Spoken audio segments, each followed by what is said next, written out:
Halo semua, Assalamualaikum. Kembali lagi di channel Invest Saham.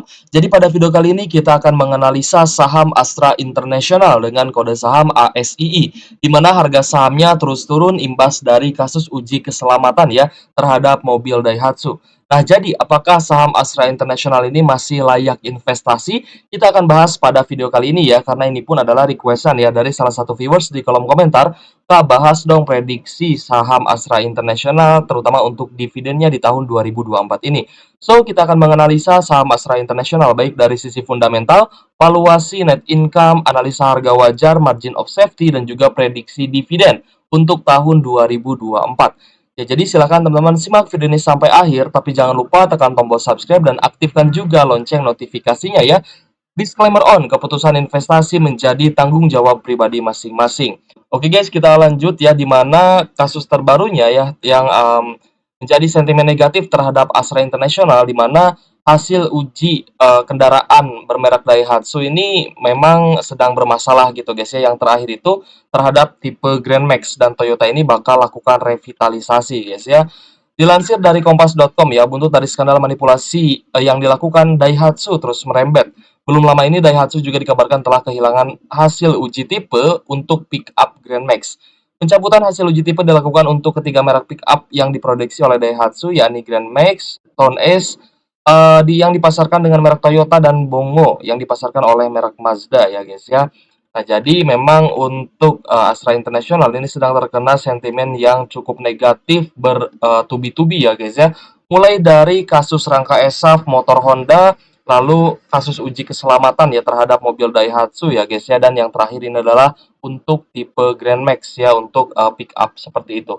Nah, jadi kalau misalkan kita perhatikan ya dari lini bisnis ya Astra International, memang bisnis Astra International ini sangat banyak ya, ada yang di sektor otomotif, finansial, lalu ada penjualan alat berat dan juga pertambangan, agribisnis, infrastruktur dan logistik, lalu ada juga information technology dan juga properti.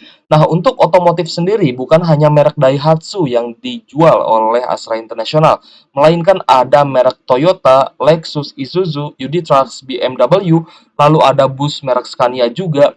Lalu untuk spare part ya kendaraan bermotor juga ada gitu guys. Jadi sebenarnya lengkap ya untuk bisnis traktor yang dijalankan oleh Astra International ini.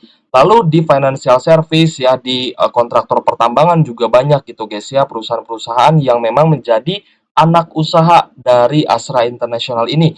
Dan untuk perusahaannya yang sudah listing di bursa saham ya seperti AALI atau Astra Agro Lestari, lalu ada juga United Tractors. Ini setiap tahun ya, dan juga Auto ya, ini setiap tahun selalu memberikan dividen, dan hasil dari pembagian dividen itu sebagian besarnya masuk ke kasnya Astra International seperti itu guys ya. Nah, lalu untuk Astra International dari sektor otomotif ya, ini beberapa merek yang dijual ya oleh Astra International, ada Toyota, Daihatsu, Isuzu, UD Trucks, Peugeot, lalu ada BMW, Honda, Astra Auto Parts, dan yang saya tahu di penjualan alat berat juga ada ya, menjual bus merek Scania seperti itu. Lalu kita lihat juga ya di mana untuk kontribusi ya pendapatan dan juga net income terhadap Astra International, di mana 41% revenue itu didapatkan dari otomotif, sedangkan 40% didapatkan dari heavy equipment atau alat berat dan juga pertambangan guys ya, termasuk juga sektor energinya. Nah, lalu 9% revenue ini dihasilkan dari financial services, 7% dari agribisnis, dan 3%-nya dari lain-lain ya. Sedangkan kalau misal kita perhatikan dari sisi net income atau laba bersih, di mana Astra International ini ya dari sektor otomotif itu mendapat net income 35% aja.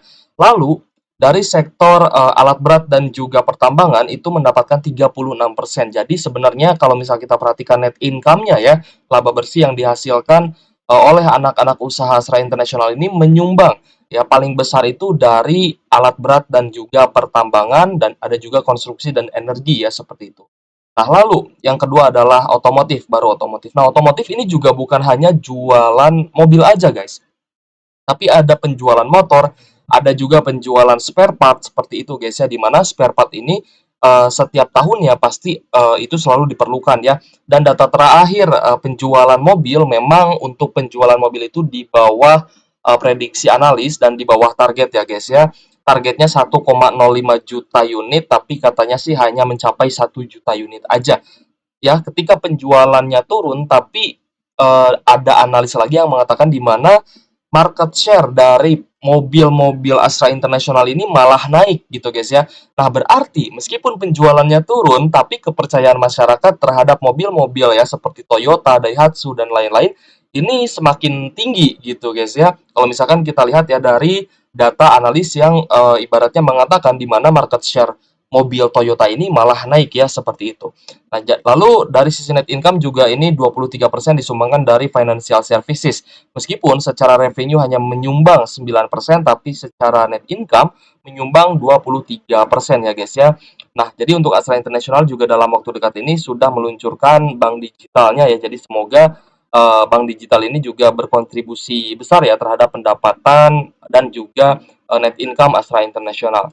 Kita lanjut guys ya, di mana kita melihat harga saham ASI atau Astra International Tbk ini dalam kurun waktu 3 tahun.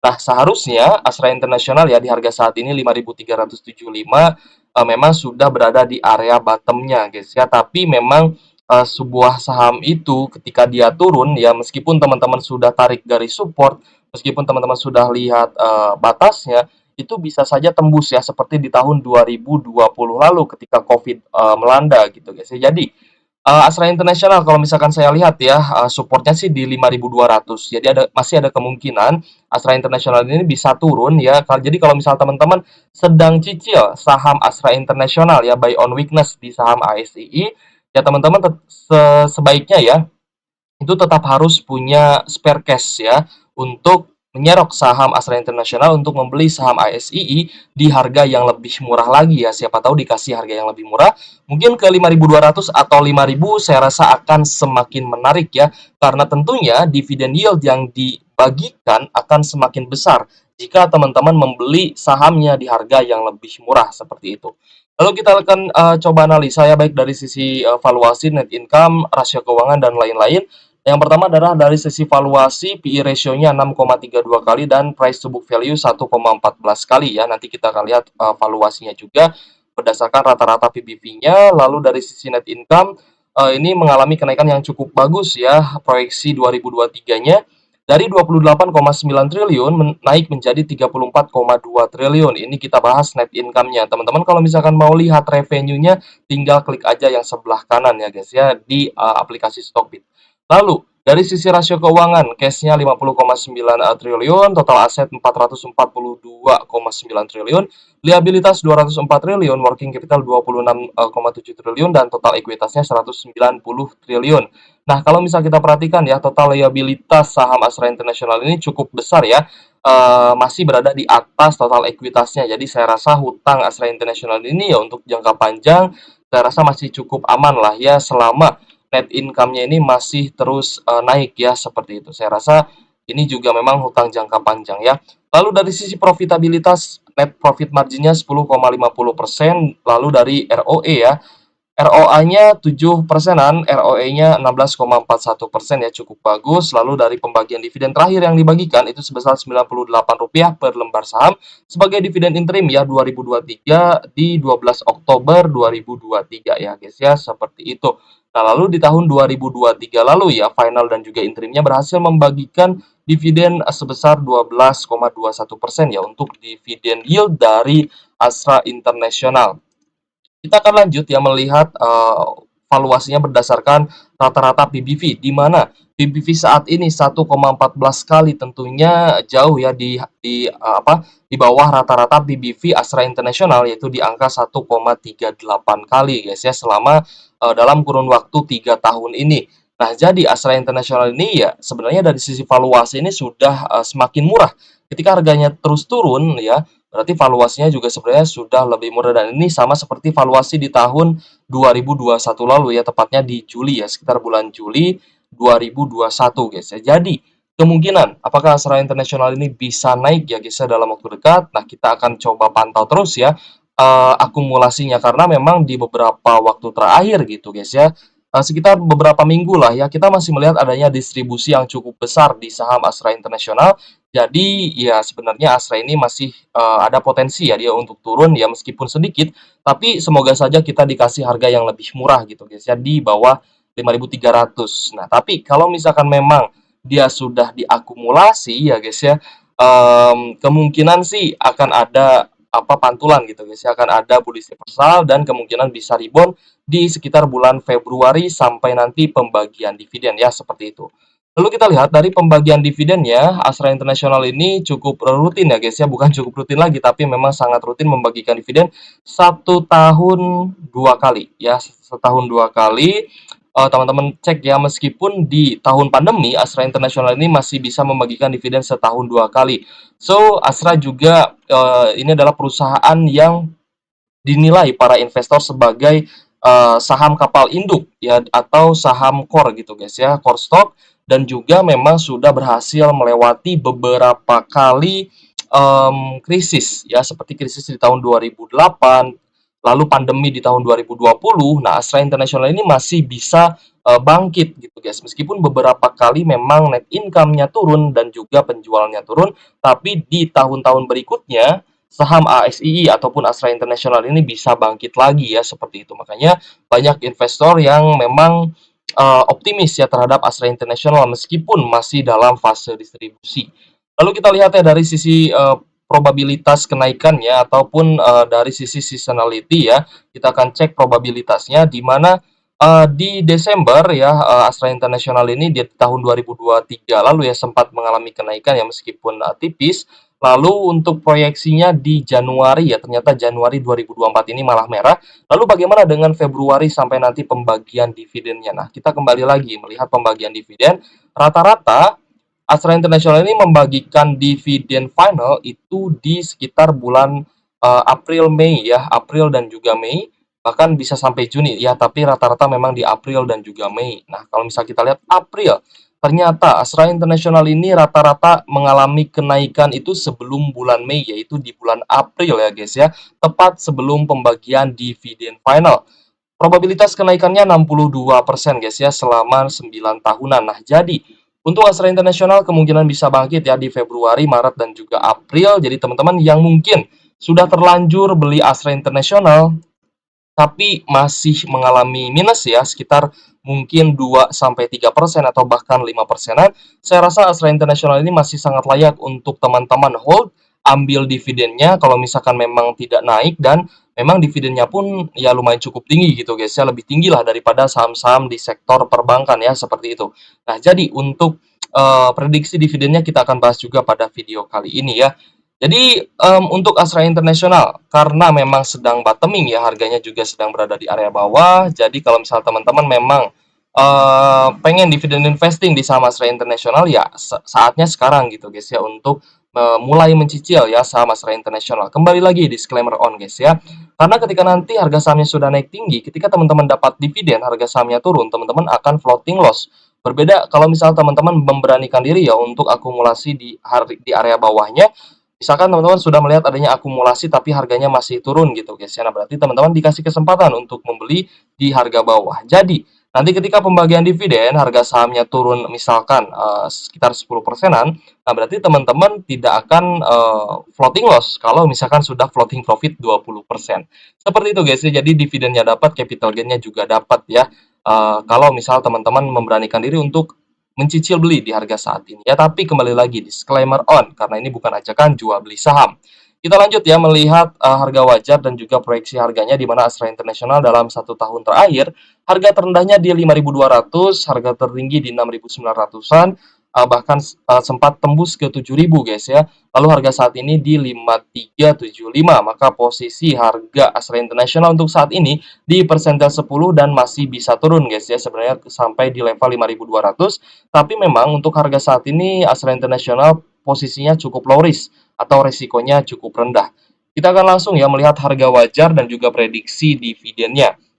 Untuk Astra International, di sini kita lihat ya dari pertumbuhan EPS-nya, ternyata Astra International ini mampu bertumbuh sekitar 5,85% secara tahunan. Di sini kita menggunakan metode Benjamin Graham Fair Value untuk menentukan harga wajar dari sebuah saham, yaitu berdasarkan pertumbuhan EPS-nya. Jadi akan selalu diupdate ya guys ya untuk harga wajar Astra International ini, dan juga saham-saham lain itu bisa terus diupdate. Asalkan EPS-nya juga ada updatean gitu guys ya.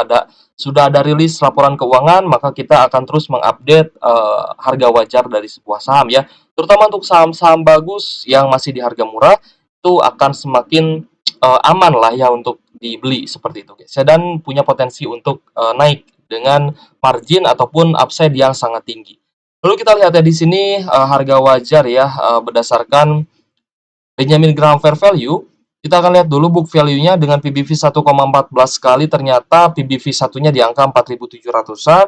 Tapi kalau misalnya teman-teman menggunakan EPS kali 10 sama dengan murah, maka Astra International di harga 8.400 ini masih dalam kategori murah. EPS kali 20 sama dengan mahal, berarti mahalnya di 16.900-an. So, kita akan langsung lihat ya harga wajarnya berdasarkan perhitungan kita, itu di harga 8.525. Ya, harga wajarnya 8.525 dekat dengan EPS kali 10, dan ini sebenarnya masih di area murahnya kalau misalkan berdasarkan EPS kali 10. Sedangkan harga saat ini 5.375, maka ada margin of safety sebesar 36,96% guys ya. Nah, ini menarik, Astra International ternyata masih memiliki upside ya, dan juga harga wajarnya juga, harga saat ini masih berada di bawah harga wajarnya.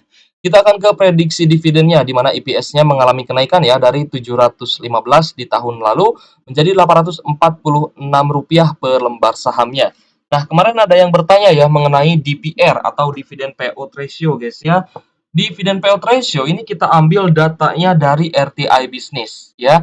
Ini berdasarkan dividen atau Dividend Payout Ratio yang sudah pernah dibagikan. Jadi berdasarkan historikalnya, kita mengasumsikan bahwa DPR ini adalah rentang pembagian dividen dari laba bersih yang akan dibagikan kepada para investornya. Seperti itu guys ya. Untuk kasus Astra International, ya di tahun pandemi ya, di tahun 2020 membagikan DPR 28,57%. Tapi itu kan pasti penjualan Astra juga sedang turun dan tertekan gitu guys ya. Jadi wajar membagikan DPR yang kecil karena perusahaan juga masih membutuhkan cash ya untuk ekspansi bisnis dan mengembangkan bisnis. Lalu di tahun 2021 ya, ketika sudah mulai merangkak naik lagi untuk penjualan Astra International, ASII ini membagikan DPR 47%, yang 47,90%, tapi kita ambil yang rendahnya aja 47% ya guys ya. Lalu di tahun 2022 guys ya, untuk dividen full year 2022 itu membagikan DPR 89%. 89%. Jadi kalau misalkan kita samakan 89%, ya, tapi kan anomali guys ya, di tahun lalu memang anomali di mana dividen dari UNTR itu juga besar gitu. Jadi dividen dari Astra International juga besar ya, seperti itu. Nah, jadi kita akan asumsikan saja 80%. Atau mau teman-teman ganti 70% juga nggak masalah gitu guys ya. Nah, lalu kita akan buka di sini untuk proyeksi dividen dan juga dividen yield-nya, di mana berpotensi membagikan dividen Rp398 per lembar saham sampai Rp677 per lembar saham dengan potensi dividen yield 7-13%-an. Nah, ini tinggal kita ganti aja DPR-nya. Kalau misalkan mau ganti dividen payout ratio misalkan 70% lah ya. Nah, berarti masih ada potensi dividen yield 11%-an. Dengan dividen interim yang sudah dibagikan sekitar Rp98 per lembar saham, ini adalah 11%-an gitu guys ya, DPR yang baru dibagikan sebagai interim. Nah, seperti ini guys ya gambarannya kenapa kita ambil data dari RTI Business berdasarkan historikalnya, karena ini memang sangat-sangat bermanfaat gitu guys ya untuk kita bisa memproyeksikan dividen yang akan dibagikan oleh Astra International ya, seperti itu. Ya, syukur-syukur DPR-nya lebih dari 47% ya. Misalkan di atas 50% atau misalkan mencapai 60%, para investor tentunya akan sangat senang gitu guys ya dengan pembagian dividen yang didapatkan dari Astra International ini ya. Apalagi harganya juga sedang di bawah dan ada potensi untuk kenaikan harga saham Astra International. Jadi guys, dengan adanya lika-liku ya guys ya, dengan adanya kasus-kasus yang menimpa Astra International, sehingga menyebabkan harga sahamnya turun, tapi teman-teman lihat tadi guys ya, di mana net income-nya malah tumbuh sangat tinggi ya, naik tinggi. Nah, kira-kira gimana nih menurut teman-teman? Apakah menurut teman-teman ini adalah sebuah kesempatan atau ini adalah sebuah ancaman gitu guys ya? Nah, silahkan tuliskan pendapat teman-teman di kolom komentar. Tapi saya ingin bagi sedikit pandangan ya, di mana Warren Buffett pernah mengatakan, "Be fearful when others are greedy, be greedy when others are fearful." Kalau Pak Lo Keng Hong berani membeli saham GJTL ketika rugi, ya, Astra International posisinya bukan sedang rugi, tapi sedang mengalami pertumbuhan net income yang sangat tinggi. Tapi memang dari sisi sentimen itu sedang negatif ya guys ya, atau sedang tidak baik. Oke guys, jika ada pertanyaan boleh tulis aja di kolom komentar ya. Jangan lupa teman-teman tekan tombol subscribe untuk mendukung terus channel Invest Saham ini sehingga bisa memberikan video-video yang bermanfaat buat teman-teman. Oke guys, terima kasih sudah menonton channel Invest Saham. Thank you for watching. See you on the next video. Wassalamualaikum warahmatullahi wabarakatuh.